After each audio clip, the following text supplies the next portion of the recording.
I supervise a team of fraud and cybercrime detectives here in our Fraud and Cybercrimes Bureau. And how many deputies do you have?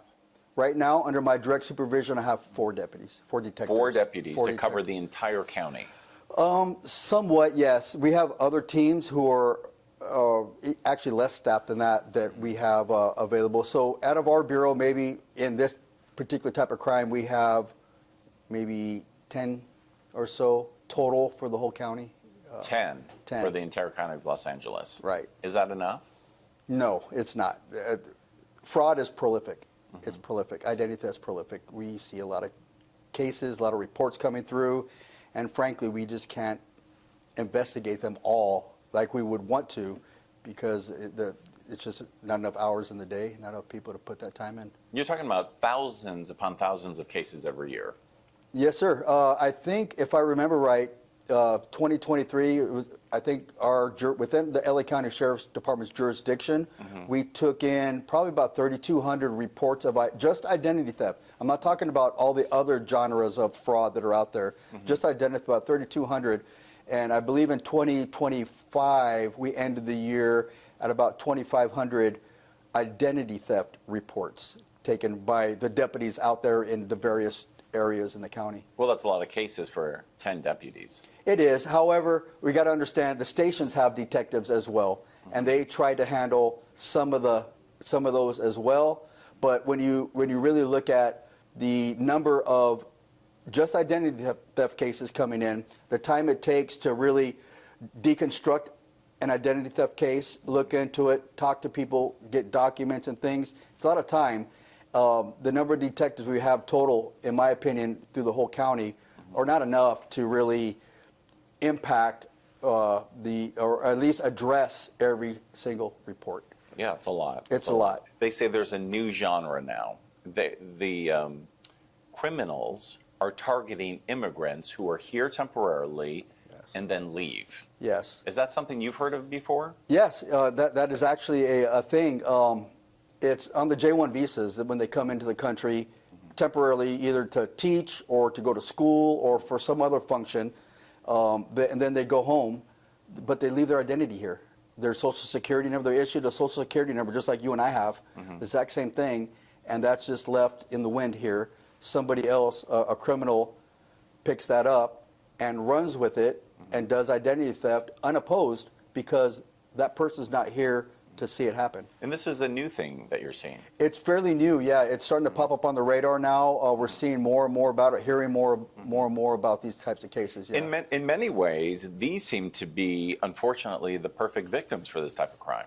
Absolutely the perfect victim. And a lot of times, those criminals that do this go unprosecuted because of a lot of other barriers that are involved. First of all, we need the crime reported to us. The victim, the real victims in another country doesn't know about it, so it never gets reported to us. If in some way it does, then we have to track down the victim, interview them, or try to talk to them. They're in a different country. Secondly, a lot of the criminals that are doing this are also in other countries.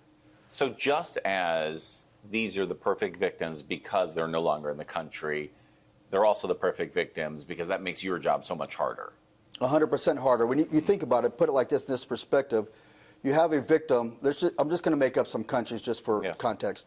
A Japanese person who comes here on a J-1, goes to school, goes home, back to Japan, right? Now you have a identity theft criminal in Russia, let's just say.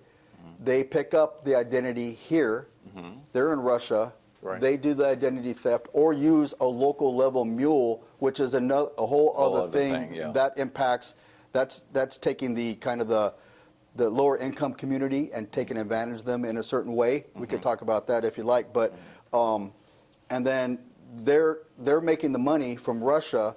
The victims in Japan, we're just kind of like the middleman in between, but it's our money. I say ours, Americans' money that's being fleeced. And in this crime, there's another layer. These people are taking these identities and then going to the Secretary of State's office and obtaining an incorporation, an LLC, some sort of official filing with the state, and now they're using the businesses to obtain money from places like banks. Right. Is that especially insidious? 100%, and it goes a lot further than just that. That is happening, and these shell companies are being set up in that manner that you just described. However, those shell companies are being used to launder millions and millions, if not billions of dollars from other types of fraud that are happening, from theft by trick or device, like investment scams that are coming from overseas, or other types of scams go through these LLCs, but there's nobody here.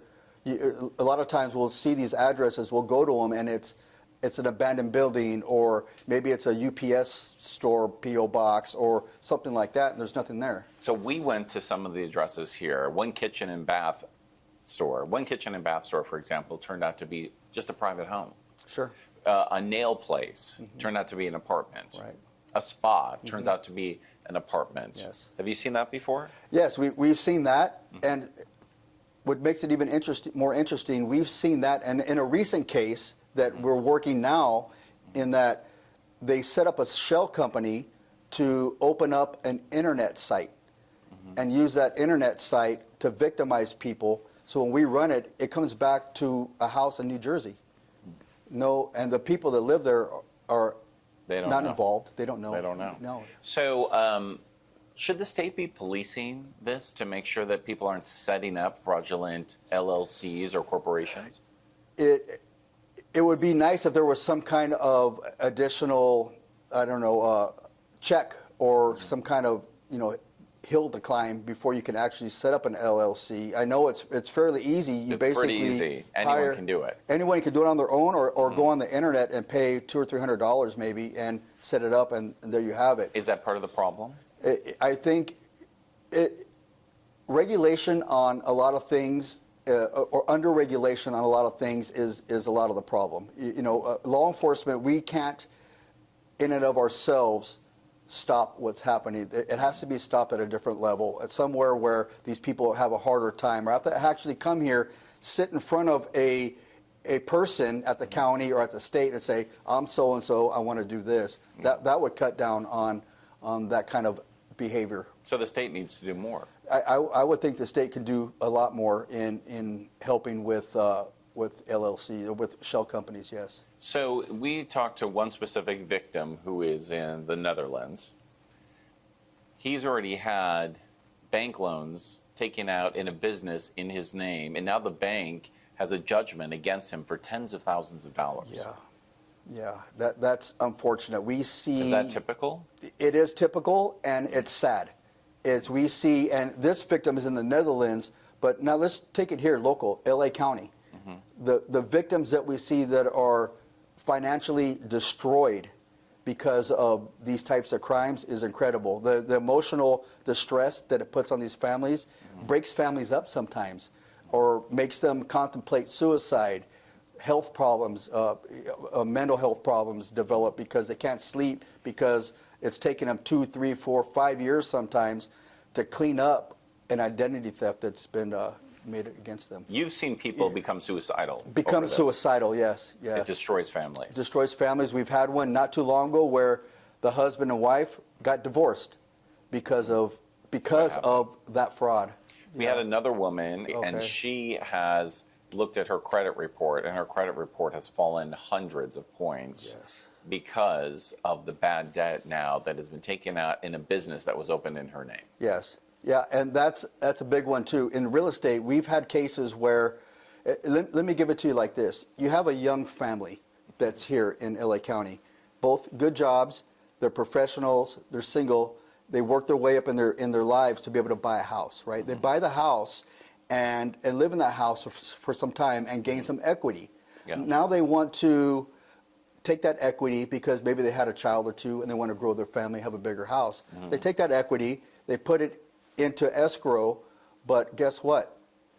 Fraud happens. That equity gets stolen from them. They've sold their house legally to somebody else. Their equity to buy the new house is gone. Now you have a family of 4 with 2 small children, and they're homeless. It's heartbreaking. Totally heartbreaking. And my detectives, I have talked to my detectives several times. They take it they take it hard sometimes when they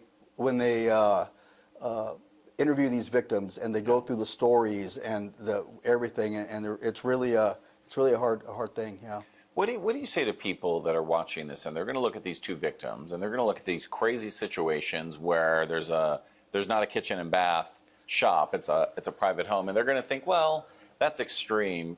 There are people, the general public maybe doesn't know how this affects them, do they? Maybe not, and I would say it affects them quite significantly. It affects everyone. It affects everyone, and everybody, no matter what your socioeconomic status is, no matter what your race or religion is. This kind of crime does not care. It'll target everybody. Everybody is a potential victim today in 2026 just because of the landscape of data, what's going on with data now. Everybody's a potential victim, and there are some things you can do to try to shore up, the possibility of you becoming victimized, but none of us, me, you, or whoever else, can really take it all away. So when it comes to these bank fraud cases, I think people think, well, that's their money.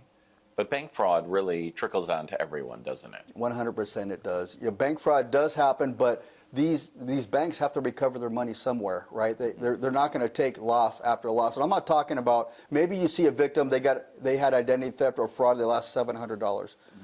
The bank doesn't care about that $700, but add for 2023, add 3,500 of those $700 or more. What does that come out to just in LA County? Now take that nationwide. So if you take that nationwide, think about how much money that is these banks and credit card companies are losing. So there has to be some kind of mechanism to recover that money. Maybe it's higher interest rates. Maybe it's higher fees.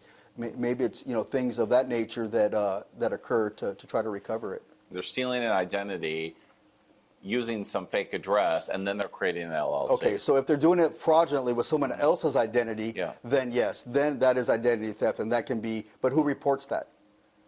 How do if I was a victim of identity theft and a store was opened up somewhere under my name and I didn't know about it? If you don't know, you can't go after the person. Right, who reports that? So if the victim doesn't even know, the police certainly don't know. No, we don't know. And that's a problem. That is a big problem. Yeah, it is. The number, and I would say the number of unreported identity thefts, it probably doubles or triples the amount that's actually reported. People don't report it because maybe they're ashamed, or maybe they're like, oh, it's just $700, I'll get over it, or whatever, I'll move on. I don't want to go do this and do that. Maybe they don't even know they're a victim. Or maybe they don't know. Yeah, 100%. I mean, that probably happens more often than not, right?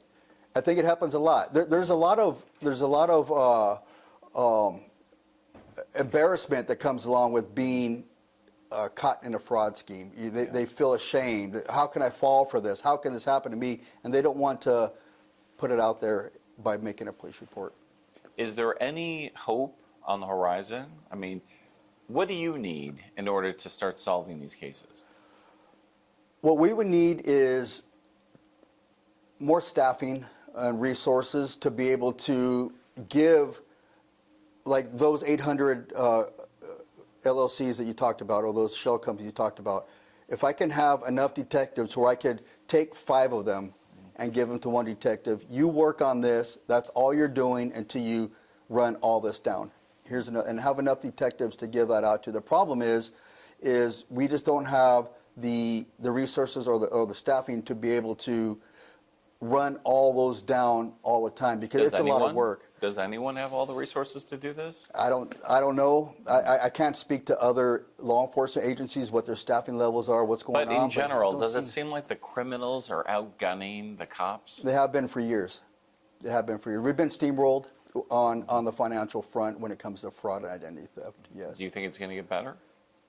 I'm an optimist, and I try to think it's going to get better, but the way it gets better is better regulation on the J-1 visas, better regulation on the way LLCs are formed, and in addition to that, I think it's important to, when we do catch somebody, hold their feet to the fire. That's something that we don't have control over. We find the facts, we give it to the courts decide. Are the penalties high? Well, it depends how you look at it. if you look at the penal code, how the penal code is actually written, yes, the penalties are significant for identity theft. Is it jail time? 4, 8 years in 8 state years? prison. Does that ever happen? Rarely does it happen. Most of the time on frauds, financial crimes, it seems like the penalties for a first or second time offender might be diversion or mental health diversion or probation. But all that does is emboldens, in my opinion, the fraudster to come back again. Oh, nothing happened. I made $20,000 doing this. Nothing happened to me. I'm going to go do it again. Why do you think Southern California is such a target for this? This is Southern California has the biggest problem with this specific type of crime in the entire country. Why is that? Well, we have the biggest problem with this specific type of crime and all financial crimes when it comes to fraud. In Southern California? Right here in LA County. Why is that? I think, one, there's money here. A lot of financial institutions, there's a lot of money moving around. But we have a big immigrant community here, and they are victimized the most. Our immigrant community are the ones, the hardworking immigrants that come here, try to make a life for themselves, do their business. They're the ones, when I see these reports, are generally the ones who are becoming victims. But this is really a number one that no one in Southern California wants. No, it isn't. When you look at the cryptocurrency stats, how much fraud is being done via cryptocurrency? Right here, LA County, number one nationwide by a lot. If you could look up it's the IC3, the FBI has an IC3 report. You could look up the one for the previous years, and it'll lay out states, right? And it'll show you, and it'll break it down. You'll see that California outpaces the next state by double. Yes. All right, how'd that go? How do we do? You tell me. I don't know. Perfect. What do you think? Perfect. Awesome, yeah. Okay, good. Perfect. Yeah. Thank you so much. Try to be That wasn't too affirmative. bad, was it? No, it's perfect, actually.